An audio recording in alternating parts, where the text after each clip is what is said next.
Good day, everybody. Welcome back to the Lunch Hour Lowdown. I'm your host, Doug Walsh. I've got Dauntless here with me today. This is my beautiful guest. Today, we're going to continue on our last one where we're talking about how horses learn and how we use our tools in a way that will help them understand the best.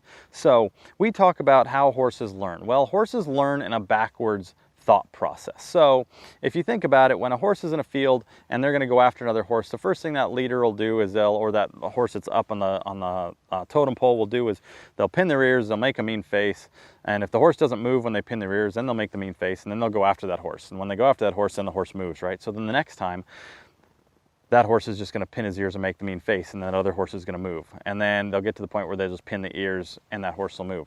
You notice that when a horse does this in the wild, when they pin their ears and they make the mean face, they'll pin their ears. If the horse doesn't move, they still keep the ears pinned, and they make the mean face. The horse still doesn't move. So now they have a pinned ears and a mean face, and then they go after that horse and he moves. So eventually what that horse is, the receiving horse is going to learn is that, man, when Dauntless pins his ears, I gotta move. Right? He's not going off of the last thing he's doing, he's going off of the first thing that he does. So it's very important when we're talking about how we use our tools. So if we have a horse that doesn't want to move off our calf, we're not going to want to put our calf on and spur and whip at the same time if we're going to use that. We're going to want to put our calf on. If they don't move, then we're going to keep our calf on. We're going to ass them with the spur.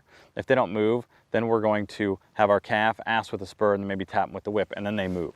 Right? So in this case, what we want them to do is we want them to learn that the minute I put my calf on, that they'll move. And so what this will do, this will eliminate when you ride to be constantly tapping them with your spur, because that becomes an annoyance to them, constantly tapping them with the whip. And you never want to pick up a whip and say, I don't need to use my whip.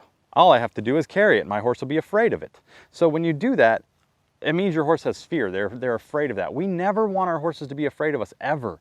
So we want to use it as a tool, as an aid, so they understand how to use the calf the best. So going in that reverse order is that if you constantly are banging your horse with your spurs, or you're constantly using the whip, and you're not using it in the correct timing, they're never going to learn how to use just your calf. So that's just one little example today on our Lunch Hour Lowdown of the best way to use your tools and how your horse can really understand them the best, and they'll learn from them. And then you won't really need your whip. You won't need spurs, because your horse is going to be light off of the pressure, off of the aids of your calf, and that whether that's going forward or lateral work or moving the hip or moving the shoulders or even asking to back up. Remember, it's all about getting our horses to be light off of the aids of energy, every part of their being. So hope you've enjoyed this Lunch Hour Lowdown. Stay tuned for the next one, and feel free to subscribe to our YouTube channel if you like what you see at Natural Horsemanship, Doug Walsh, and have a wonderful day, and we'll talk to you tomorrow in our Lunch Hour Lowdown.